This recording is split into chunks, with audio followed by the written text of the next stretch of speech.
Horror Lies. Hey guys, Rob from Georgia here with you. I'm your Wednesday night host of BodyBags. It is week 329, 1 week before our Christmas-themed week, and looking forward to that. This week, though, I thought I would finish off my sort of Mitch Pileggi arc. Looked at some X-Files, two of the X-Files films the last 2 weeks, and this week I thought I would go back to something that he did just prior to the X-Files, and of course that is Wes Craven's 1989 film, Shocker, his sort of pseudo-return to A Nightmare on Elm Street. And so I'm still running with the DVD of that. It has the widescreen edition of the film on there, and yes, I know Scream Factory has an absolutely gorgeous release of this film, probably loaded commentaries and whatnot. And unfortunately, you don't get a whole lot with the DVD release, the trailer, and production notes, a few things. But that's about it. But for some reason, I've never upgraded.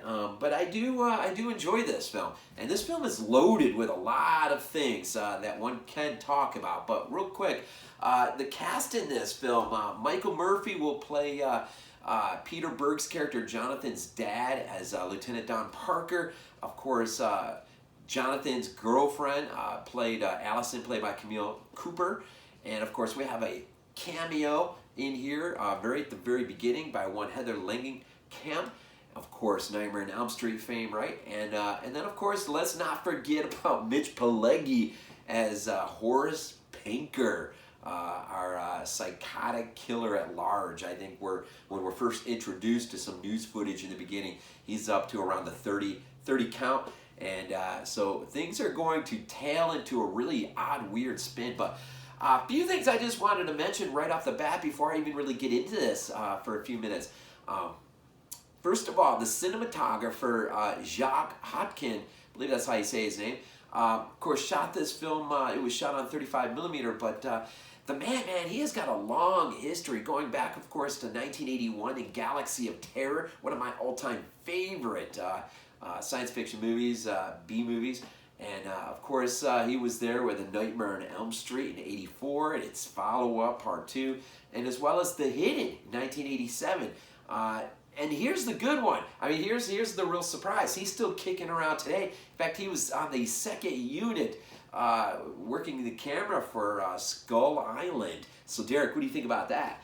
And so he's been around for a while. Peter Berg, of course, will go on, and he'll be a director in his own right today. One of the best movies he's done, I think, is Lone Survivor. If you've ever seen that one, that's Peter Berg. Jonathan, right, from Shocker. He's also done things like Hancock back in 2008. Going back to his debut, I think, was Very Bad Things in 98. So he's been around, and he's doing some good things in his own right. And of course, Mitch Pileggi, he'll get his start in 1983 with a kind of a weird movie. I've never seen it, but it's called Mongrel. He'll get his start there, and he'll be in Return of the Living Dead Part 2 in 88. I've never seen that. Well, I probably have seen it, but I don't remember Mitch Pileggi scene. Of course, the X-Files in 98, and an American Horror Story.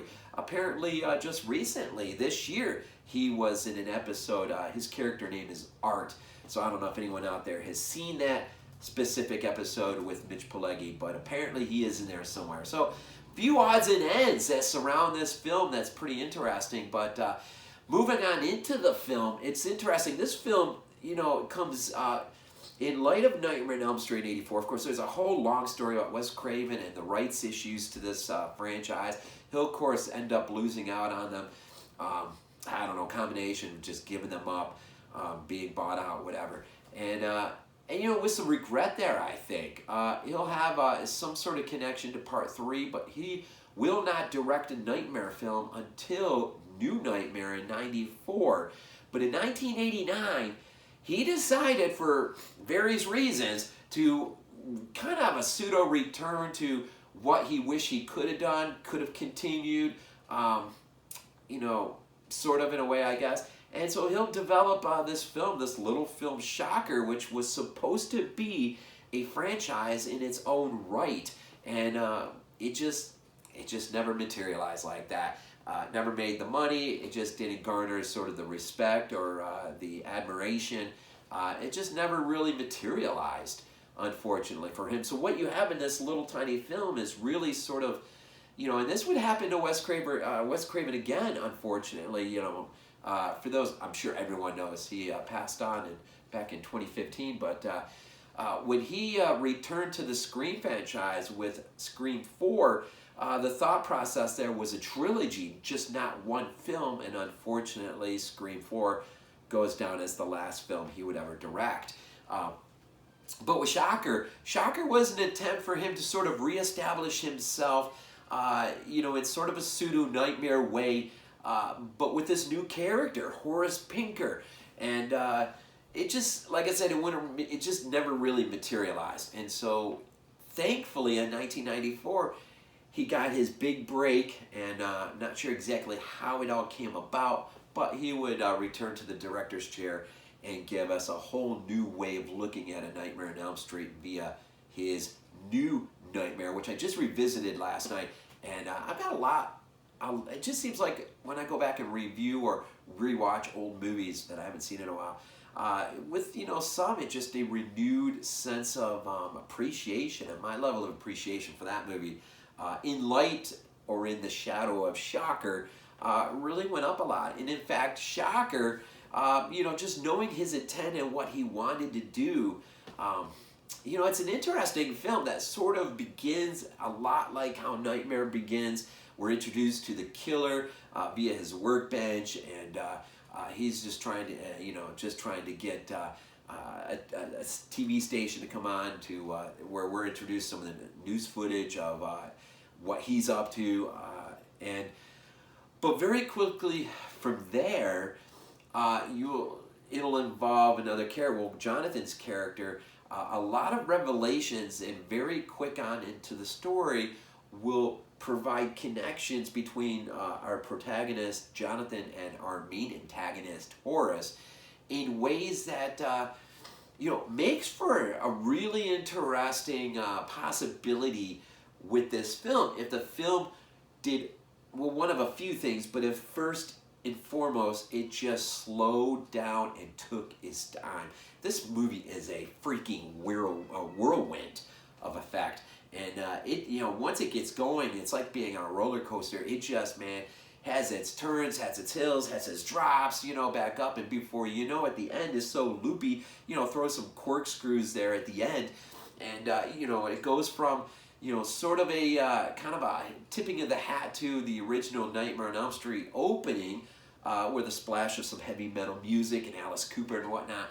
But by the end, man, you're really in Looney Tune sort of worldly areas. It's weird. But what's interesting is where this film could have gone. But so you got this killer, and he's out there, and he's terrorizing Los Angeles, and unfortunately, Lieutenant Parker gets too close to the case. He starts to get very close to Horace, and Horace lashes out to his own demise. He lashes out at Lieutenant Parker's family, killing his wife, a couple of his foster children, and but there brings in Jonathan, has a dream that pulls him into Horace's world, which will lead up very quickly in the film to not only Horace's finally his capture, but his very quick ascent to the electric chair, in which just prior to his execution, we find out some very interesting things about his relationship with Jonathan, which will set the template for the rest of the film. But the rest of the film has Horace in a totally shifted new character, one who has been able to shed his human body in light of utilizing electricity as his pathway. And so the movie, at times, it has a lot of supernatural aspect to it. It just kind of, I wouldn't say nightmare logic in a sense. There's another type of logic at work here. It's weird, man. It's just like, I don't know how to describe it, but it's just so, it's a smorgasbord of a lot of different things at work here that moves very quickly. And by the end, man, it's like, suddenly it's done. and you're with the main protagonist walking outside of the house after the aftermath of what's happened between him and Horace, and you're just kind of left with, huh, that's it, right? And but in Wes Craven's mind, that was never just it. And I wonder if we'll ever learn. Now, I have no idea what he says on the commentary track. I'm sure it exists on the Scream Factory Blue release of this film. I don't know how much he delves into the possibilities of what could have been with Shocker down the line. But I just know what little I have heard and read of recent. You know, it was supposed to be his own franchise of sorts. And in light of just probably a lot of regrets and mistakes and over not being part of the Nightmare on Elm Street franchise anymore. Can one say George Lucas and how he must be feeling in light of selling off Star Wars to Disney and looking at Episode 9 coming down the pike, and we all know George is not the happiest camper in the world. But you know what? Bottom line is he sold it off. It's his fault. I hate it for him, but you know what? He should have never sold it off. But Wes's situation, I think, was a lot different. But still, he ended up outside looking in, and unfortunately for him, except for New Nightmare, he never really could flesh out a lot of what he wanted. But a lot of what he wanted might have been exactly what we got with Shocker. So if you watch Shocker with the idea of what might have come under the directing of Wes Craven in terms of the Nightmare on Elm Street franchise, this is what we might have gotten. It's interesting. So it's an interesting film. It's notorious for a whole bunch of cuts before they got into the R. It was rated X at one point for the violence. Horace had some interesting scenes in there, and so of course, will we ever get the unedited cut? Boy, it would be pretty cool to check that out. So here at week 329, we've got Wes Craven's Shocker, and just a fun roller coaster of a ride, and one that ought to be our lens of revisiting the Nightmare franchise in light of what could have been under Wes Craven's direction. And it's an interesting film, and it's a fun film. It's a popcorn film. It's just a movie you put in and you just have fun with.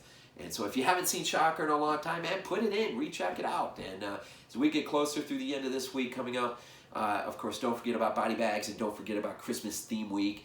And man, I can't believe we're already getting to the end of this year already. Where on earth does the time fly? So, Shocker, whoa, Shocker. And as always, we end these things off with, go freaking Bills.